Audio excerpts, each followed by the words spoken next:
All right, Wilson Bulldogs and Mr. C's Awesome Science class. This is your quiz review for our quiz on weathering, erosion, deposition, and then those special topics of deforestation, desertification, ocean acidification, and the Lorax. So you guys remember those? We did them together in class.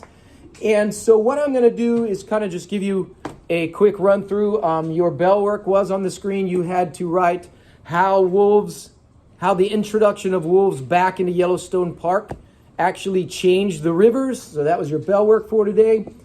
A few announcements. 6th grade is going on a field trip. We'll be going skating in early December. In order for you to qualify for the trip, you must not have any conduct cuts, and you must not have more than 2 zeros in any one class. So if you have zeros, let's get those things turned in, because I would love to skate at the skating ring with you guys. It's going to be fun. And I will be on skates for sure. Okay, I'm going to start the quiz review now. There are some words that kind of like vocabulary words that I'm going to give you up front, because you might see these more than once throughout the course of the video, or the quiz, I should say. So, one of those words is delta. D-E-L-T-A, not the airlines, but delta, like in Egypt, where the rivers kind of all come together to form this landform called a delta. So it's a landform made of sediment that is deposited where a river flows into an ocean or a lake. Another word that you will need to know is floodplain. A floodplain is a flat, wide area of land along a river. If you've ever been canoeing before, you can see the levels of the water because it leaves a watermark on the bank. Think about that as a floodplain. Meander. When I say meander, I'm not talking about students wandering out of their seats in the classroom. I'm talking about a part of the river that bends. It's a bend in the river. So it's a loop-like bend in the course of a river. M-E-A-N-D-E-R. The next word is desertification, which is the process of what was once a fertile piece of land kind of becoming like a desert, in that it can no longer produce any trees, foliage, fruit, or vegetables. This happens, this desert-like condition happens where over-farming, overgrazing, drought, or climate change has taken place. The next word is alluvial fan. An alluvial fan, it's kind of a wide, sloping deposit of sediment formed where a stream leaves a mountain range. So the stream comes out of the mountain range, and it's bringing sediment, and some of that gets caught on the way down in an alluvial fan. The next vocabulary is karst topography. This is that big Florida word I said you would need to know even for your exams. K-A-R-S-T is a word that describes the land or the landscape where layers of limestone are eroded into a depression or a sinkhole. So if you've seen a sinkhole and you can see the layers of the earth on the side of that hole, that is called karst topography. You need to know it. And if you can't write down these definitions that fast, that's okay. Just make sure you're getting the words down so that you can look them up later. Deforestation. That's the use of forested land for something other than a forest that results in the clear cutting of trees. We learned about that in the Lorax, and in a whole day we spent on deforestation. Ocean acidification is when carbon dioxide from the atmosphere comes down into the ocean through rain, and when that carbon dioxide mixes with water, or H2O, it forms carbonic acid, which can eat away our coral reefs. So ocean acidification refers to a reduction in the pH of the ocean over an extended period of time, caused primarily by the uptake of carbon dioxide from the atmosphere. Cool. You will need to know for this quiz about air pollution and examples of outdoor and indoor air pollution. The examples of outdoor pollution you need to know about are how automobiles and factories that burn fossil fuels are contributing to these greenhouse gases and outdoor pollutants in the atmosphere. These are the outdoor pollutants, right? So you need to know about automobiles and factories that burn fossil fuels. They're sending a bunch of carbon dioxide and a bunch of other chemicals into the air. And you need to know about how that causes acid rain.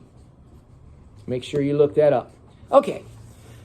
A couple of other gases you should know for this particular quiz are radon gas and ozone gas. Normally, radon and ozone are up in the sky. Radon and ozone are normally up in the sky. But sometimes with rain, they come down, and they are also an outdoor pollutant. So when they're up in the sky, it's not a problem for us. Matter of fact, ozone is great for us up in the sky because it's blocking the sun's harmful rays. But when ozone's down at the ground level, it can be very toxic. It is a pollutant. Okay, aside from those kind of outdoor pollutants, there are some indoor pollutants as well. So you can write down indoor pollutants, and right next to it you write allergens. You should really listen to what I'm saying and write it down instead of looking at the screen. We've already passed that. You just write the main words. You can look them up later. Stay on track with what I'm saying so that you don't miss anything for your quiz review. Indoor pollutants. Allergens, and that's why people have allergies. And then just general gases. We'll just say gases. It could be carbon monoxide, but you don't need to know that word. It could be just Ryder had a bean burrito, and now you have indoor gases. Okay. Thank you, Ryder, for being such a good sport. Yeah. All right. Next. If you have noticed a sharp odor after the rain, it's probably ozone. It's an outdoor pollutant. Just letting you know. Okay. You also need to know how rain from the sky eventually works its way to the rivers.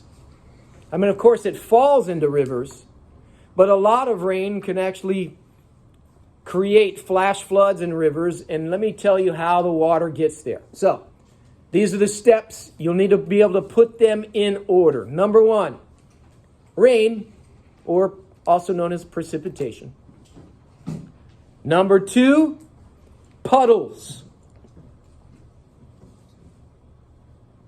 Number 3, rills. R-I-L-L-S. Number 4, gullies. G-U-L-L-I-E-S. Number 5, streams. And number 6, rivers. Again, in order. Rain, puddles, rills, gullies, streams, rivers. Awesome. Okay. For your quiz, you have to know the difference between weathering, erosion, and deposition. You will need to drag different items into columns of either weathering, erosion, or deposition, or whether they're chemical weathering or physical weathering. So you need to know the difference between weathering, erosion, and deposition, and you also need to know the difference between examples of physical and chemical weathering. So make sure you know that. Here's something that I think is an easy question. If you were at a waterfall and it crossed your mind, I wonder where most erosion is taking place. Is it upriver? Is it downriver? Is it on top of the waterfall? Or is it at the bottom of the waterfall? What do you think it is, Colin? The bottom of the waterfall. That's where all the water is falling. That's where all the pressure is. And that is a quiz question. Great. Okay, if you decided to go spelunking and you like to be Batgirl or Batman and Robin in the caves, the Bat Cave, and all of a sudden you see these things coming down from the ceiling or coming up from the ground, you might remember that we did a class on deposition when we talked about stalactites and stalagmites. Stalactites, Stalactites.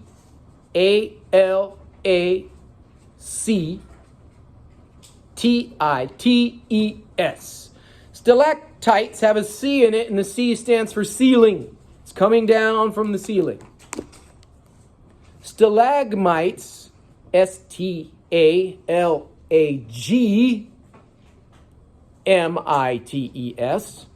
they're coming up from the ground. And so stalag has a G in it, coming up from the ground. So they kind of look like this in the cave.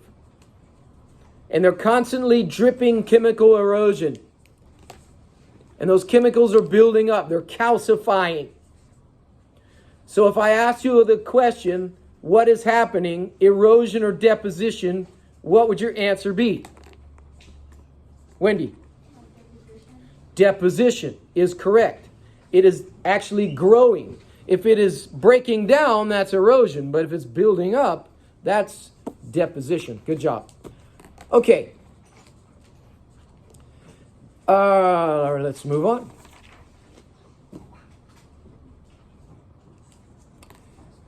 You definitely need to know what's chemical weathering, what's mechanical weathering. Mechanical is also known as physical weathering, right? If water falls from the sky and lands on a rock, and that rock had like a crevice in it, and the water went in there, and the next day we had freezing temperatures, and the water became ice and expanded and cracked the rock even farther. What kind of weathering is that? Vlad? Physical weathering, and it is called rock wedging or frost wedging, frost action. Those are the words that describe it. So if you see frost wedging, you will know that you need to drag that into the mechanical weathering box. But if water falls on your bicycle and it starts rusting, what kind of weathering is that, Harper? Chemical. Chemical weathering, because that's rust. It's oxidation. So if you see the word rust or oxidation, that's an indicator of chemical weathering. If a turtle is digging a hole in the ground, is that chemical or physical, Amelia? Definitely physical. Very good. I think you guys understand that. Hydrolysis, it's a big word. Chemical weathering. Just remember that. Okay, here's another easy question. If you go to the beach and you look down, you see different kinds of dirt there. What kinds do you see? I'll give you 4 options and you choose 2. Sand, clay, humus, shells. What are the 2 that you will probably see on the beach, Anthony? Sand and shells. Sand and shells. Easy one. You guys live in Florida. You better not miss that one. That was easy. All right.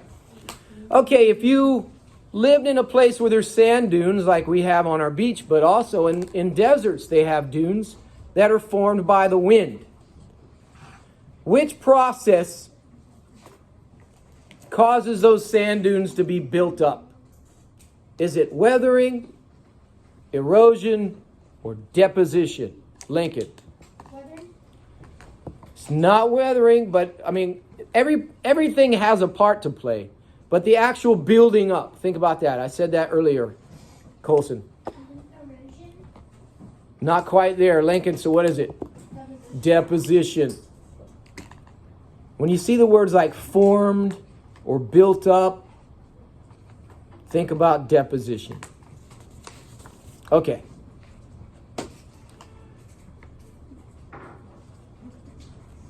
Where delta collects at the end of, where a delta is formed at the end of a river. Is that erosion or deposition? Colin? Deposition. Deposition. So here's another example of it. If the waves on the ocean are pounding against a rock cliff and it carves out a sea cave, what is that, Sauter? Erosion. Yeah, it's eroding that cliff. Very good. We talked about the Dust Bowl in this class. And as we were talking about the Dust Bowl, we explained some solutions that could have stopped all of that topsoil from blowing across the country, and it would have saved a lot of people from starving. What were two of the solutions that we mentioned in class regarding the Dust Bowl? Who remembers? Vlad? Planting plants. Planting plants or cover crops. So when you're done harvesting your crop, you either leave the roots in the ground or you plant cover crops so that the soil doesn't blow away. And then we said another one about trying to break the wind. What did we say about that, Colin?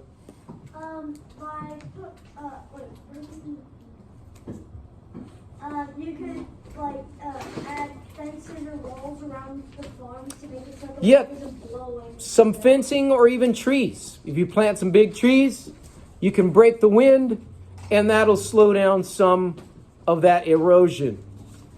You do need to know those two answers. Okay, you need to know the following words regarding mass movements of land.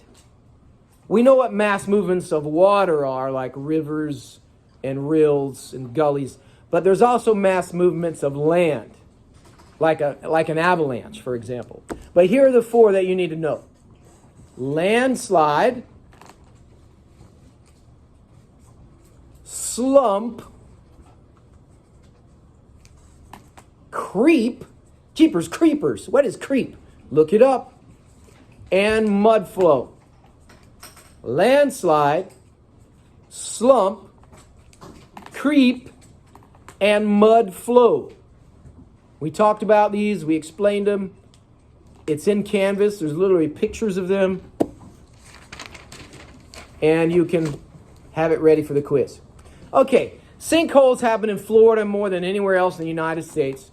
And that's because of our karst topography. Now, that karst topography happens in what kind of underground rock? Wendy? Limestone, and it's very soft. And it's very susceptible to acid rain. Very good. Okay.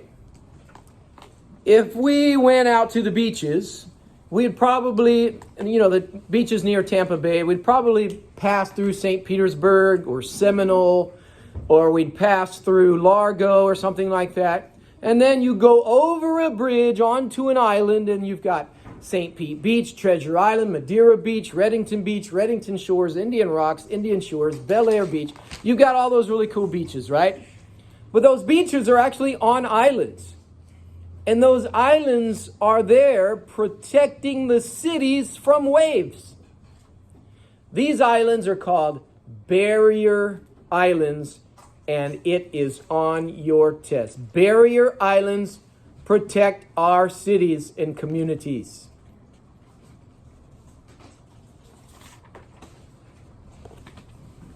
All right, you're going to laugh at this one and be totally shocked that this is the answer, but when glaciers start to melt and crack and fall into the ocean, what is it that causes them to fall? Oh, what a shocker this one's going to be. Anthony. Gravity. Imagine that. No way. No way. That's on the test. Okay, earthworms contribute to physical weathering. We did a little vermiculture and vermicomposting in here, and we talked about how they contribute to physical weathering. And what do we say that it's called when a living thing is a part of physical weathering, Colin? Animal action? Animal action, or another word, Amelia? Animal activity. Organic activity. Okay, so remember that. Okay, now strong waves can fall onto the beach. And we know that our beaches have sand dunes. But here's the thing. The sand dunes are usually formed by wind. Because if waves were to come over them, waves will literally flatten the beaches out. So waves are going to give you a flat, sandy beach, but wind will give you nice sand dunes. And also, heavy equipment can create sand dunes pretty quick as well. All right. Okay.